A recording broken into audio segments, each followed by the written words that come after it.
Saudara-saudari terkasih, kembali lagi berjumpa dengan Romo Andreas Basuki Wakiman atau Romo Abbas.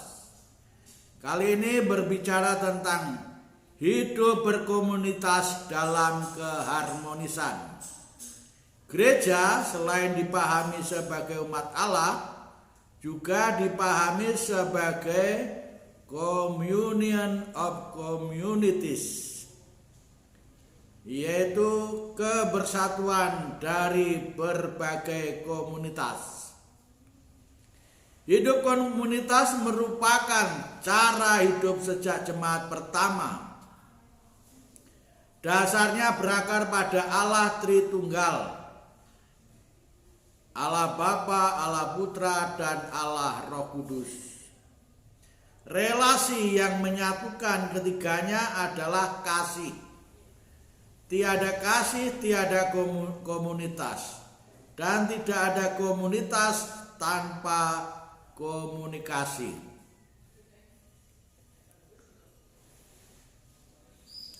Kasih adalah hakikat komunikasi sejati yang mewujudkan keharmonisan dalam hidup berkomunitas.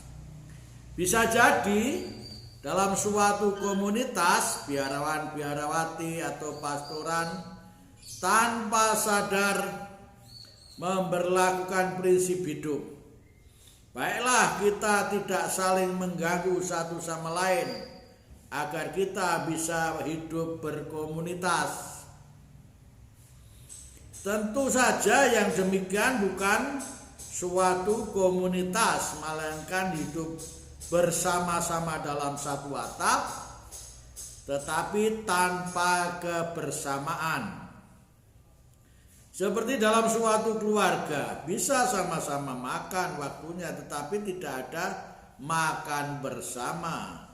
Karena ada yang di dapur, di ruang tamu, atau di ruang rekreasi, bapak, ibu, anak di tempat kesukaannya masing-masing. Maka hidup berkomunitas tidak hanya bersatu dalam tempat fisik, melainkan secara rohani, dalam sehati, sejiwa, dan sepikir setujuan, sekalipun terdiri dari aneka kepribadian dan karakter. Di sini lalu persoalannya muncul. Bagaimana mengupayakan perbedaan itu menjadi kekayaan yang saling melengkapi dari apa yang merupakan kelebihan atau kemampuan masing-masing anggota komunitas itu. Jangankan komunitas dalam biarawan, biarawati atau pastoran yang terdiri dari beberapa pribadi, suami istri yang cuma berdua saja tidak lepas dari konflik. Namun konflik dalam komunitas seperti itu tidak harus dilihat secara negatif semata, asalkan dapat dikelola dengan baik, yaitu manajemen konflik. Terkadang saya heran pasangan artis-artis yang dengan mudahnya menyebutkan alasan mereka berpisah atau bercerai, yaitu karena sudah tidak ada kecocokan lagi. Rupanya kecocokan itu dimengerti oleh mereka sebagai barang jadi yang tinggal diterima. Kalau ternyata tidak cocok lalu tidak bisa diterima. Perbedaan dianggap sebagai ancaman yang harus dihindari dan bukan sebagai tantangan yang harus ditaklukkan. Kepada semua calon manten yang berkanonik dengan saya selalu tegaskan bahwa kalian itu belum cocok, dan dalam proses harus saling menyesuaikan diri satu sama lain. Kecocokan atau kesesuaian mengandaikan adanya kesamaan. Selain ada satu perbedaan yang harus diterima karena kodrati jenis kelamin yang berbeda, pria dan perempuan juga perbedaan yang bahkan mungkin berlawanan dalam kepribadian.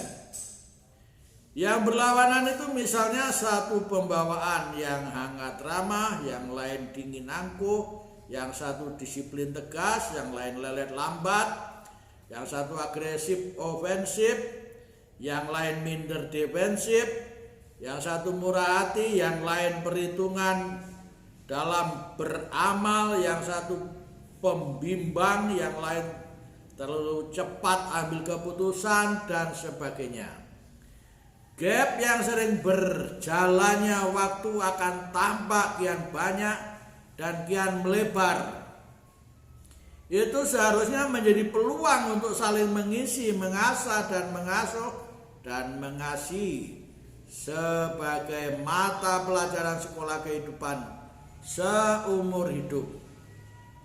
Dari awal harus disadari bahwa masing-masing tidak atau belum sesuai. Penyesuaian satu dengan yang lain adalah perjuangan yang tak pernah selesai sampai akhir hayat. Maka hidup akan penuh dinamika dan saling memperkaya. Yang dibutuhkan di sini adalah sikap untuk saling mau belajar satu sama lain. Tidak sebaliknya, masing-masing malah sibuk dan lihai menemukan kelemahan dan kekurangan pasangan saja. Bila demikian, cepat atau lambat suatu komunitas yang akan ambruk dan masing-masing pribadi mengalami kebangkrutan rohani. Pribadi yang mengalami kebangkrutan rohani apabila dalam komunitas itu komunikasi tidak lagi nyambung, ada perasaan kurang atau tidak dihargai, merasa terasing satu sama lain, lalu cenderung acuh tak acuh, masing-masing sibuk dengan urusannya sendiri-sendiri. Setiap anggota komunitas mengemban tugas perutusan. Nyata Yesus dalam hidup sehari-hari memberikan perintah untuk pergi sebagaimana Bapa telah mengutusnya, maka Yesus mengutus kita masing-masing. Maka harus tanggap terhadap soal-soal kehidupan. Setiap anggota harus berperan aktif dalam kepedulian yang peka terhadap kepentingan komunitas. Komunitas umumnya relatif kecil, baik itu pada tingkat akar basis kehidupan umat. Selalu ada waktu berkumpul secara berkala. Sekalipun waktu berkumpul singkat kuantitasnya, tetapi diupayakan kualitas dengan isinya, dengan saran bahwa handphone dimanfaatkan secara maksimal untuk mendekatkan yang jauh tanpa harus menjauhkan yang dekat. Komunitas kian besar asrama dibutuhkan tata kelola hidup yang tegas, jelas, dan kepemimpinan yang kuat. Maksudnya untuk lebih mudah mengusahakan kebersamaan. Kebersamaan tidak dimaksudkan untuk penyamaan yang meniadakan keunikan masing-masing pribadi. Malah seiring dengan mengusahakan kebersamaan itu, serentak ditumbuh kembangkan pula kekayaan, talenta, dan keunikan masing-masing pribadi. Komunitas juga selalu berada dalam komunitas lain karena kehidupan di masyarakat manapun diwarnai aneka komunitas yang beragam. Kedamaian dan komunitas dapat terwujud bila mana masing-masing unit komunitas memberi kontribusi positif dan kondusif dalam hidup bersama. Memahami ini, saya mengacungkan jempol kepada Yunita dan kawan-kawan dari SMU Saperius Pauman Bandar Lampung yang membuat film dokumenter dengan setting peristiwa konflik sosial dengan lokasi di Lampung Selatan. Tepatnya tidak usah saya sebutkan. Yang paling penting adalah temanya yang dipilih Yunita begitu indah, yakni berbeda tetapi bersaudara. Dalam film itu bicara kepala desa tempat berkonflik, kedua-duanya para pemuka agama yaitu Hindu, Buddha, Islam, dan Katolik.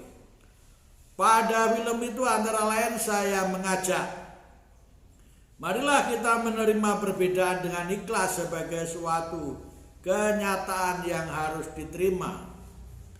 Kalau dalam perbedaan kita bersinergi akan menjadi potensi yang konstruktif, membangun. Tetapi sikap membeda-bedakan adalah menjurus ke perilaku destruktif atau merusak. Saya juga amat tertarik dengan moto Uskup Monsignor Yohanes Harun Yuwono, non est personarum acceptor Deus, artinya Allah tidak membeda-bedakan orang. Lihat Kisah Rasul bab 10 ayat 34. Kita berharap akan realisasi dari moto beliau dalam mengemban umat Allah di bumi Sang Rua Jurai. Saya menilai ada relevansi antara moto itu dengan kita sebagai umat Kristiani yang minoritas.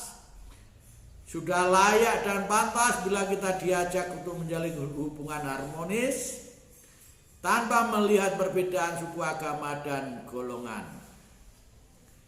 Dengan semua itu bukan berarti kita menutup mata terhadap konflik yang pernah terjadi, yang berpentas di panggung masyarakat provinsi ini. Tetapi baiklah, konflik harus diselesaikan dengan kepala dingin dan hati lapang, entah itu yang bersifat pribadi maupun publik. Yang sudah, mari kita ambil hikmah. Yang belum, haruslah kita cegah. Kita tidak bisa berharap semua orang berbuat baik kepada kita.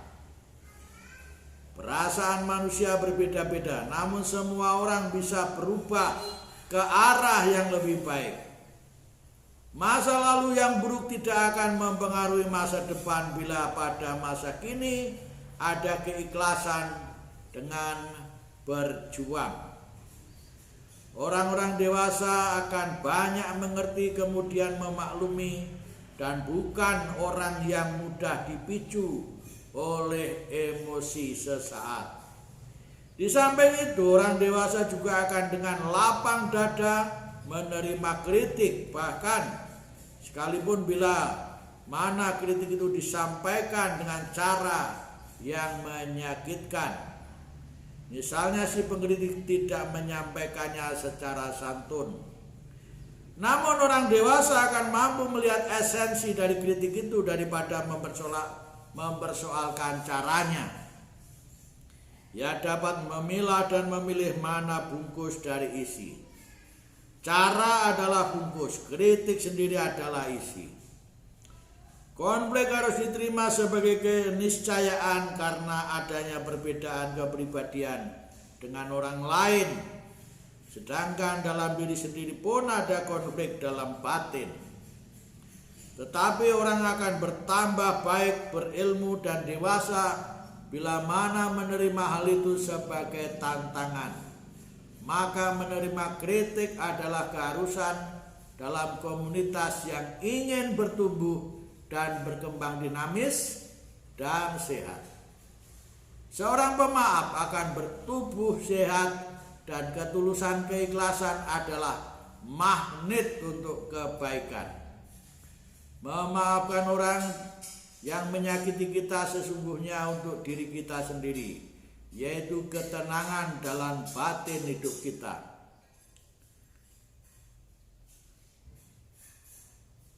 Maka seorang pemimpin untuk komunitas apapun diharapkan dari yang terkecil, keluarga, maupun yang luas masyarakat, bahkan yang terluas negara, juga dalam lingkup gereja maupun lebih luas lagi keuskupan, bukanlah pemimpin yang anti atau kebal kritik.